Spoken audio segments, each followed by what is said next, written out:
Hi everybody, Coach Steve here. We're on video number 22 of the VIP video coaching program. Secret number 20, the 1 year plan. So, time flies, and when it flies, it's gone forever. This is one of the reasons why we've got to plan our time out. Now, we use the long-term window for a 1 year plan, and our short-term window is our action calendar, way back, secret number 7. So, what you want to be able to do when you're looking at the 1 year plan, because it works in conjunction with your scorekeeping, you want to look at your what do you want list, and what is it that you've accomplished where you can actually have something off your what do you want list, which is part of this 1 year plan. What do you want next week? What do you want next month? What do you want next quarter? What do you want for the half year? What do you want for the full year? I would not plan beyond that. You see, the idea of the 1 year plan, when you set it out, and whether you go January to December, if that's convenient for you, or July to June, it doesn't really matter. Whatever 12-month window you start at, that month, June, July, whatever, is month 1, all the way to 12 months later. You see, it's going to guide you to accomplish more than what you would accomplish on your own without a 1 year plan. And it has you take a look at what is that one big thing that you want to happen. You know, for us in the digital world, it's usually launches, coaching program launches, product launches, things of that nature. You know, 1 year I launched 10 websites all simultaneously on the same day. Crazy, but that year that was the one big thing. Launch the websites, release the hounds, right? So what is that one big thing? Now, I wouldn't really recommend managing a year in any increment bigger than a quarter, 1 quarter of the year. Now, the translation is 1 quarter of a year is 13 weeks. And many people believe that people who work in 6-week cycles produce, at best, that's the best frequency. So in a quarter, which is 13 weeks, there would be 2 6-week production cycles. I don't know if your whatever you accomplish fits into 6-week cycles. Maybe it does, maybe it doesn't. If you want to do that as, you know, 2 6-week cycles to get to 13, maybe with a break of a week in between, whatever you want to do. But don't try and manage more than 1 quarter or 13 weeks. What you want to do in those 13 weeks is plot out your production for everything it is in detail that you want to get done. And then you're keeping score on a weekly basis that those things are happening. Now you might ask yourself, if keep score is secret 19 and 1 year plan is secret 20, doesn't the 1 year plan come before the keeping score? Well, initially, yes, it does that one time.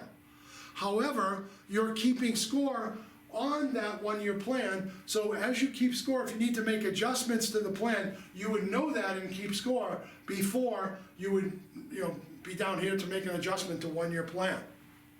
So that's why they are where they are. Now, when you're beginning this, you want to focus on the one thing to get it to completion. Don't be starting like 20 different things at the same time and finishing none. That is a very common mistake that people make. I know that it's fun, but it's just not smart, excuse me. You want to manage the very smallest components. Now for me, I say that's a week. Some people shrink that down to a day. To me, that's a little bit of, you know, extra time and energy spent on managing. I have had individuals do hour and half day. I don't know, I don't see the benefit in that. I think you should manage days because we wake up in different moods and rested, not rested, you know, whatever. But the smallest keep score chunk is 1 week. Don't keep score of a day. That'll drive you out of your freaking mind. In this process, please do understand that time is the most precious resource. I've talked about money and time. Money you can make anytime. Time, once it's gone, it's gone. You never get it back. Simple as that. Now, the 1 year plan is our version of long-term planning. You know, some people say, Coach Steve, what about the 5 year plan, the 10 year plan? I'll get to that in just a second. But keeping score weekly is the micro plan, and you want the micro plan because it's the easiest thing to manage. You know, imagine that you were keeping score quarterly, once every 13 weeks. Yes, it's a bit of a shorter term plan than a year, but you'd only have 4 cycles to make adjustments. And stuff gets so blown out of proportion in a 13-week period, it'll be an absolute nightmare trying to make those corrections. So plan the 13-week windows in 4 times per year to add up to your 1-year plan, but you keep score weekly to keep it really, really small. Keeping it weekly catches all the flaws that could occur, which is the least damaging has happened, or the smallest backslide possible is a 6-day backslide maximum. Because once you keep score, if you're backsliding and you realize this is a friggin' nightmare, you reach out to Coach Steve, right? Just call me at 800-517-8030 or email Coach Steve at coachrobinhood.com, okay? Now, there are 4 quarters in a year, so you get to set 4 sets of projects, which means you're going to have 4 sets of results. And then the 1 year is the long timeline, and that gives you time to adjust as well, right? If it's the first quarter of a year, whether it's January or June, it doesn't really matter. Just realize the next 13 weeks, or 3 months if you will, are the quarter. Then you don't have to worry about the second, third, or fourth quarter, because if the first quarter doesn't come in the way you want to as you keep score for the 13 weeks, you're probably going to make adjustments that will affect the second quarter, the third quarter, and the fourth quarter of your more long-term 1-year plan. Does it start to make sense? It's simple when you break it down. Now, for those of you that want to know, excuse me, what is the 5-year plan? It's simply the 1-year plan times 5. I mean, the only people that need a formalized 5-year plan might be a business of size that's going for a sizable bank loan. They might want to try to figure out what, and really all they want to know is what are your sales going to be for the next 5 years, and maybe some hiring. You know, sales, cost of goods, profit. That's all they give a hoot about. So if you want a 10-year plan, you could either double the 5-year plan or do 10 1-year increments of the 1-year plan. But you know what? Why do you care about 5 years from now? So much can change. Why do you care about 10 years from now? Certainly things will change. I mean, think about how far technology comes in 5 or 10 years. Pretty far. So year to year, you're making these incremental adjustments. And, you know, from year 1, for example, I ask you to create 10 to 12 commitments. Those of you that are achievers and overachievers, boom, you're right up there at 12. You wouldn't even contemplate 10. So let's say you were at 12 commitments for the year and you attain them all, because I want you to win at every level. Then in year 2, your incremental adjustment is now you go 15 commitments. Don't go to 50. In year 3, you go to 18 commitments. You know, make it a reasonable number, reasonable increment that you go up each year. The reason that you do that is you want to ultimately perform. Remember our name, Ultimate Performance Coaching. So to ultimately perform, you're building momentum every increment, minute, day, hour, month, year, quarter, whatever. Excuse me. You're building momentum in those pockets of time where you're building up to more and more ultimate performance. If you have no long-term plan, no 1-year plan, you're screwed, because things change. You will have less, you'll have limited growth, your beliefs might be off, you won't really measure as well as you would with a long-term plan, because, you know, it's like when you're driving a boat or flying a plane, you're looking at the long horizon. You want to see where you are in relation to land, and then you have fun and drink a beer and don't get in any trouble, right? But every once in a while, you're looking up, where the hell's that shoreline?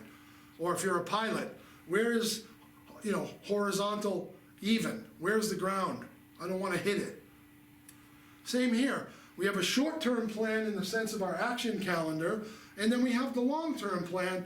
You know, when I take a step back and I'm keeping score, how am I doing on my 1-year plan? It's 2 measurements, 2 separate measurements. As I said, you're mentioning managing the horizon. With wealth building, for example, you know, investments go up and down like crazy. For those of you that understand wealth building, you probably heard of the rule of 72. You can Google it if you haven't. But basically what it is compounding interest levels at a certain percentage with a certain dollar figure, and how much wealth you'll build off of that. Look, that takes time. So if you score keep weekly on your investments, they're probably not gonna change that much. You're looking more at a quarterly, short-term quarterly horizon and a long-term yearly horizon if you're investing, especially for retirement. That's just one example. So year one, you complete everything, all your, whatever it is that you've said, your vision, your commitments, your what do you want, your 1 year action plan, which then at the end of year one in, like say December, sets you up for new vision and new commitments for the following year. Then you can be on the 1 year plan January to December from that year on, and you can adjust your action calendars from January to December instead of being, June to July or whatever. Now, you adjust for year two with your what do you want list because you will have accomplished things and rewarded yourself, so you want some different desires. And also, your 1 year accomplishments have probably increased your self-confidence, self-respect, and self-esteem. And now you start to see how vision, commitment, what do you want, 1 year plan, SC, self-confidence, SR, self-respect, SE, self-esteem, they're all connected. All of these compartments are connected in one way or another, especially when you're planning. They also are connected when if you had a bad year, for instance, like the COVID year was a bad year, people had to overcome problems, pains, doubt, debt, worry, fears, all kinds of things. These will seriously kick your ass if you're not keeping score and paying attention and planning the year out. So we'll go to the workbook, the companion workbook, in just a second. Your next video coming up is number 23. It'll be Secret 21 Accomplishments List. This is my favorite one because there's nothing bad about an accomplishment list, right? If you're adding, you're kicking butt. We'll get there. Okay, on page 34 of the companion workbook, secret number 20, middle of the page, the narrative, you want to be doing what naturally energizes you. Have a vision that naturally energizes you. Have commitments that when you complete them, they motivate you to another one. They naturally energize you. Don't be working on things that are a grind, it's a freaking dread, and you hate doing it because it'll never happen. Get yourself to a position where you have enough money, like I have. Anything I don't like doing, I don't like doing. I just pay somebody, right? I have enough freaking employees. Most of one of them can do most anything. If they can't, we just hire some outside dude. But I'm not doing shit I don't like. That is over. I did that for the longest feudal 20 years of my life. Not gonna happen. You do stuff that feel like a hobby, like when you're done after an hour of scuba diving. What does that feel like? It's great. Or you're doing things that you would do for free. I would scuba dive for free. Somebody asked me to run the boat and take people diving, as long as I didn't have idiots that would kill themselves. They were experienced divers. That would be a blast. I would do that for nothing. In the middle of the page is the list, the exercise. What would occur if you did not accomplish the items on your list? So you're kind of evaluating your pain. Like, what if I do all this and then I don't get the outcome that I want? Here, I want you to list out what that would be like. If you need more space, cut the lines in half, use the back of the page, use another page. You want to be asking yourself, is what I'm doing right now leading to my success? Or is what I'm doing right now something that's convenient? I'm listening to an audio about Facebook and how to make great posts. Do you really need that? Maybe you do, but if you don't, what the hell are you doing that for, right? So ask yourself, is what I'm doing right now leading to my success? My mom was right. She told me when I was 29 years old, the older you get, the faster time goes by, and I didn't believe her, but it's true. She's passed on now 3 years ago. I told her many times before she did, Mom, the older I get, you're right. So I want you to understand, this is why we focus on 1 year plans. Time is going by. Dude, if you're in your 20s or 30s, you have no idea what's coming when you're 62. It's even faster than 61. It's amazing. So the other thing I want to remind you about on the bottom of the page is multitasking doesn't really work. Your brain has proven it can only focus on one thing. You can start many things, you can think you're trying to multitask, but nobody does it really well. So forget that idea. What I want you to do is focus on whatever you're doing in the moment. If you're partying, party your ass off. If you're keeping score, get serious about your score. If you're planning the 1 year plan, get serious about the plan. Okay, now I do want to let you know there's a second page in the workbook, page 35, and you probably can't see it very well, but what it says is, cut your projects down to sizable chunks. So it says, what you will accomplish in January is, if you're running on the first month of the year calendar, then your first commitment should probably be in January, second in February, subsequent, all the way through the rest of the year. If you can do it that way. If you can't, that's okay. But if you can, then you know exactly what you're committed to and by when it'll get completed. Which just told you when you can have what you want. Let's say it's spring, you want to buy a nice Trek bike, to go mountain biking. They're like $3,000. And you set yourself up with a big enough project for March that your reward should be $3,000. Boom, there's your Trek bike. Done. At the very bottom of the page, 35, Napoleon Hill, brilliant guy back in the 1930s and 40s, wrote the book Think and Grow Rich, which is now a public domain book, so it's free. Pretty good book, but it has some politically incorrect things, statements predominantly about women, because back then the man was the man of the house and they weren't equal, and so you have to have a little bit of tolerance for that, but it is free. But here's what he said. He said, it takes half of our life before we discover life is a do-it-yourself project. Guess what? You are using the do-it-yourself materials to build your new life, and you're doing a phenomenal job.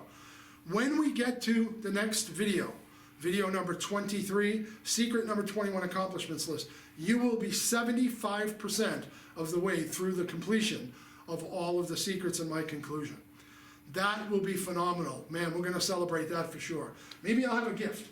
I'll get you a little gift like this. I won't tell you what's inside. Now here's the problem with the gift. I've already told you and taught you and remind you many times, the brain never completes with things that it doesn't, complete with.